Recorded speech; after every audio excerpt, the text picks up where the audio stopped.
Ay mga kapatid, mapagpalang araw o gabi sa inyong lahat. So, nais ko pong basahin ang mga salita ng Diyos. Ang pamagat po ay tungkol sa alam mo ba nakagawa ang Diyos ng dakilang bagay sa mga tao? So, dito po tayo sa page 943. Okay. Ang gawain ng Diyos ay isang bagay na hindi mo mauunawaan. Kung hindi mo lubos na maunawaan kung tama ang desisyon mo, hindi mo mabatid kung magtatagumpay ang gawain ng Diyos. Bakit hindi mo subukan ang kapalaran mo at tingnan kung maaaring maging malaking tulong sa iyo ang karaniwang taong ito at kung tunay ngang nakagawa na ang Diyos ng dakilang gawain? Gayunman, dapat kong sabihin sa iyo na sa panahon ni Noe, nagkakainan at nag-iinuman ang mga tao, nag-aasawa at nagbibigay sa pag-aasawa hanggang sa hindi na ito mabatang saksihan ng Diyos. Kaya nagpadala siya ng malaking baha upang wasakin ang sangkatauhan na iniwanan.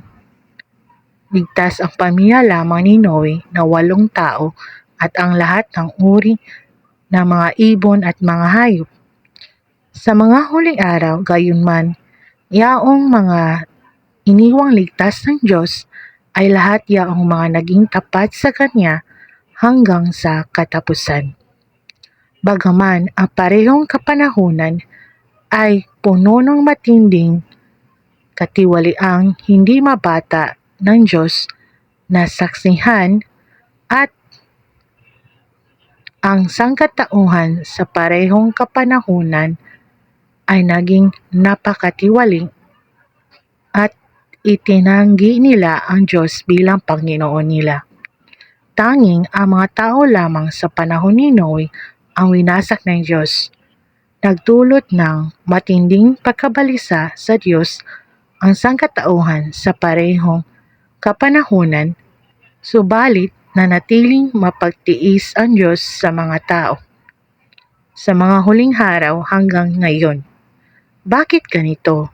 Hindi ba kayo kailanman nagtaka kung bakit? Kung tunay na hindi ninyo alam, hayaan ninyo sabihin ko sa inyo ang dahilan na naggagawang magbigay ng Diyos ng biyaya sa mga tao sa mga huling araw ay hindi dahil sila ay hindi gaanong tiwali kaysa sa mga tao sa panahon ni Noe, o dahil napakita sila ng pagsisisi sa Diyos, lalong hindi. Dahil napakaunlad na ng teknolohiya sa mga huling araw na hindi sila kayang wasakin ng Diyos mismo. Sa halip, ito ay dahil may gagawin ng Diyos sa isang pangkat ng mga tao sa mga huling araw. At ang Diyos na iyon mismo ang gagawa ng gawain ito sa kaniyang pagkakatawang tao.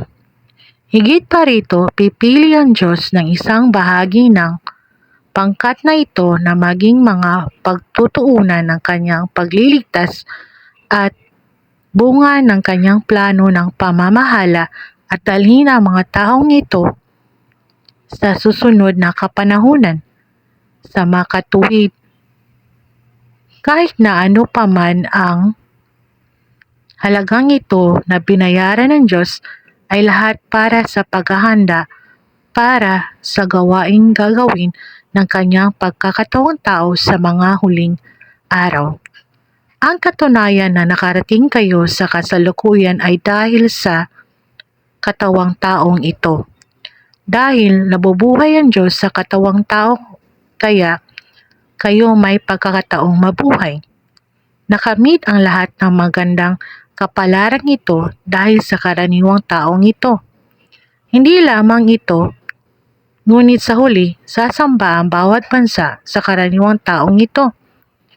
Gayon din, magbibigay pasasalamat at susunod sa hamak na taong ito dahil ang katotohanan, buhay at taang dala niya ang nagligtas sa buong sangkatauhan. Nagpaluwag sa hidwaan sa pagitan ng tao at Diyos. Nagpaikli sa agwat sa pagitan nila at nagbukas ng ugnayan sa pagitan ng mga saloobin ng Diyos at tao. Siya rin ang nakakuha ng higit pang kaluwalhatian para sa Diyos. Hindi ba karapat-dapat sa tiwala at pagsamba mo ang karaniwang taong gaya nito?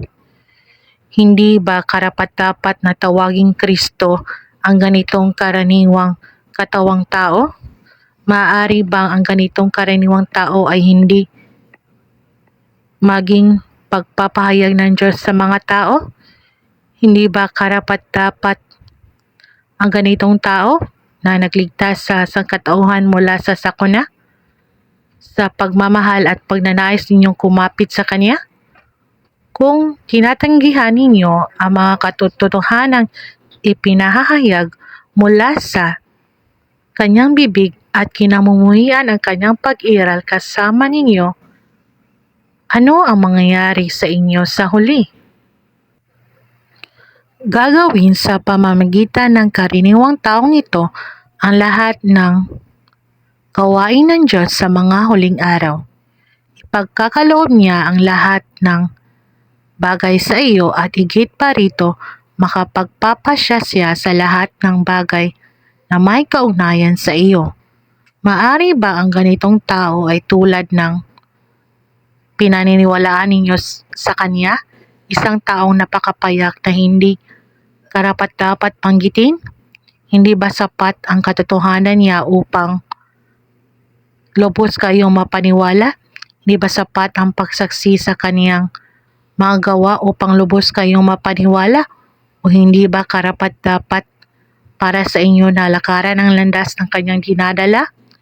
Kapag nasabi at nagawa na ang lahat, ano ang nagdudulot sa inyo na kasuklaman siya at itaboy siya at iwasan siya?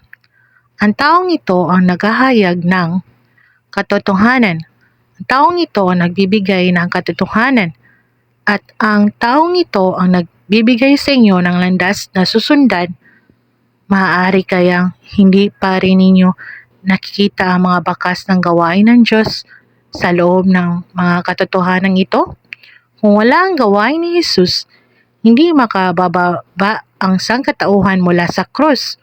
Ngunit kung wala ang pagkakatawang tao na ngayon, hindi kailanman makakamit ng yaong mga bumababa mula sa krus ang pag-ayon ng Diyos o makapagpasok sa bagong kapanahunan.